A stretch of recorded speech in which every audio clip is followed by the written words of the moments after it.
dicho aquel que dice que nadie es profeta en su tierra, Julieta Venegas, queridísima, y por supuesto que sí es profeta en su tierra. Buenísimo el concierto por ahí en el Black Box. Pero bueno, ahora vamos a platicar de un tema interesante. Señores, pongan mucha atención, porque vamos a platicar acerca de la vasectomía, sobre todo los mitos y todas las cosas que envuelven esta, no sé si sea cirugía o cuál es el término correcto. Ahorita vamos a platicar con el doctor Juan Antonio Ramírez, quien nos va a platicar, nos va a comentar al respecto. Doctor, buenos días. ¿Qué tal, José? Muy buenos días. Buenos Antes días. que otra cosa, ¿es una cirugía o es una intervención o cómo se le dice? ¿O es Todo acto quirúrgico, aunque sea menor, Ajá. que implique el bisturí, que implique anestesia, es una cirugía para nosotros, ¿no? Entonces, la vasectomía es un procedimiento menor que, como bien lo dices tú, probablemente no hay un procedimiento que tenga más mitos y más implicaciones o más controversias desde el punto de vista médico, legal, moral, social, que la vasectomía. A lo largo de la historia ha sido un procedimiento con mucha desinformación, con muchas etapas que ha sufrido, en el que los varones se han visto alejados de esa posibilidad de tener una buena información sobre la vasectomía. ¿Qué es la vasectomía? Exactamente, ¿qué es la vasectomía? ¿Qué consiste? Bueno, esa es la primera pregunta. Ajá. Y la más importante.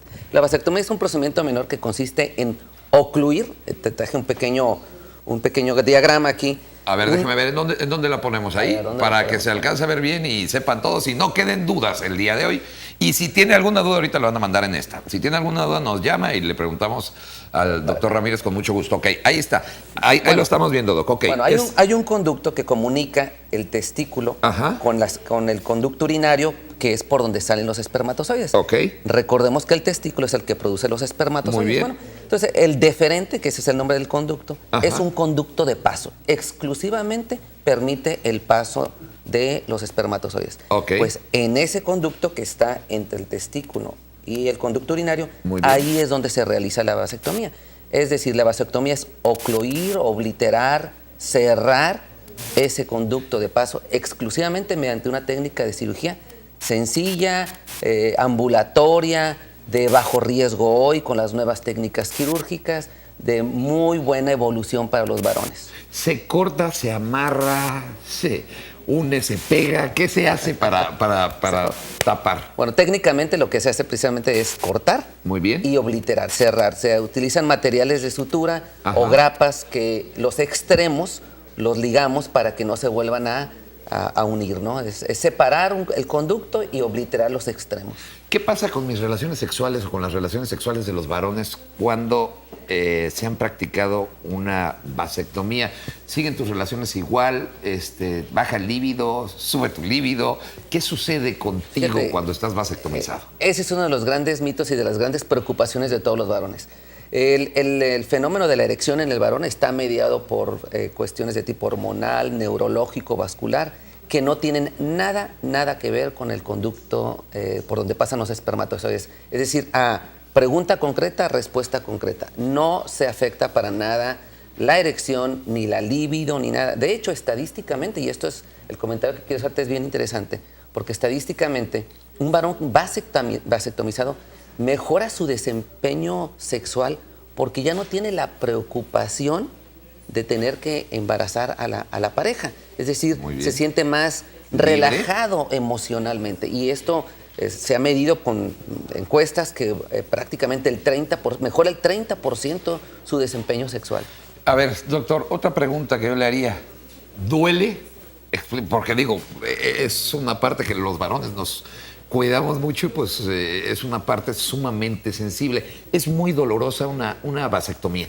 Fíjate, otro de las grandes preocupaciones, ¿no? Tienes toda la razón, ¿no? Todo aquello que implique nuestra área genital. Yo le digo a mis alumnos de la universidad, ¿no? A lo mejor si te fracturas y te ponen un yeso, no pasa nada. No pasa nada, pero ¿no? Que no te pateen los cualquier huevos. cosa que nos hagan en los genitales, a todos nos va a preocupar. Claro. Bueno, pues no, es un procedimiento con anestesia local. Ajá. Es un procedimiento que cuando se hace con manos expertas y con gente bien preparada, que en este caso los ideales somos los urólogos, es un procedimiento ambulatorio. El paciente se realiza el procedimiento en unos 20, 30 minutos.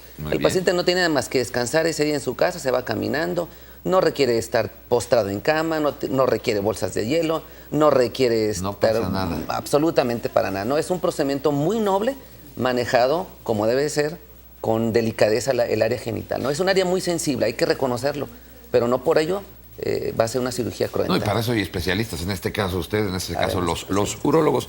Doctor, ¿en cuánto tiempo te recuperas? Porque me dices ambulatorio, se te vas a tu casa, pero... Generalmente la recomendación es que ese día el paciente vaya y descanse, ese día de la cirugía. Sí. Y por una semana el paciente no debe hacer esfuerzos físicos, hacer ejercicio, por ejemplo, ¿no? Pero hace su vida cotidiana, si tiene que ir a trabajar, tiene que trabajar, ¿no? No tiene que estar limitado en su casa, ¿no? Pero no ponerse a cargar o algo así. Sí, una semana es sin ejercicio, implica correr, ir al gimnasio, etcétera, por una semana, pero hace su vida manejar, bañarse, todo comer, bien. todo, su vida cotidiana sin ninguna implicación, ¿no? ¿En cuánto tiempo puedes volver a tener relaciones sexuales, Doc? ¿Qué pasa aquí? Normalmente recomendamos que empiecen a la semana, más o menos, reiniciar su vida sexual, pero esta pregunta es muy interesante. Es un procedimiento para limitar la natalidad, ¿no? Es un método de planificación.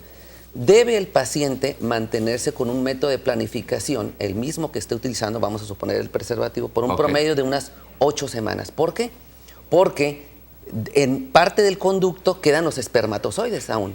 Entonces, si el paciente no se le advierte que después del procedimiento todavía hay en el conducto remanentes de espermatozoides, puede embarazar a la pareja.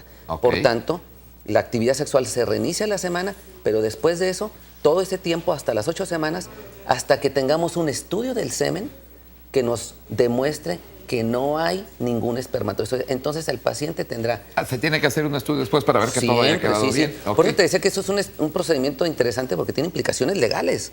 Imagínate que tú hagas una vasectomía y resulta que siempre no. Y fueron triates, ¿no? Y escóndete. Entonces ahí está la preocupación. Por eso parte del compromiso que tenemos es que se tiene que hacer un estudio de espermatobioscopía que le demuestre al varón que ya no hay espermatozoides para que tenga la tranquilidad de ya no utilizar el método que estaba utilizando. Doctor, nos están apurando, pero me gustaría aterrizar un poquito con esto. ¿Qué pasa cuando estás vasectomizado? ¿Eyaculas igual?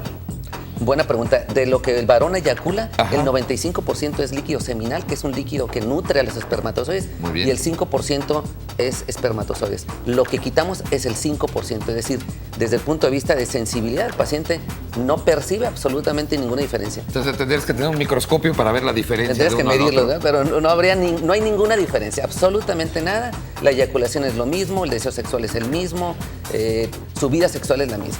Doctor Juan Antonio Ramírez, miren, no terminamos esta charla, la próxima cita la seguimos porque todavía me quedan varias dudas y yo creo que a todos los amigos que nos están viendo, pero por lo pronto creo que la información y lo más importante para todos ustedes, por favor, acérquense con urólogos, acérquense con médicos, está el teléfono del doctor Ramírez y hay varios doctores más capacitados, pero también andan por ahí muchos charlatanes, tengan cuidado en qué manos ponen su cuerpo, su parte por favor, su parte la más cuidada. Doctor, muchas gracias. Hacemos una pequeña pausa comercial y regresamos todavía más en Hola California. No se vayan.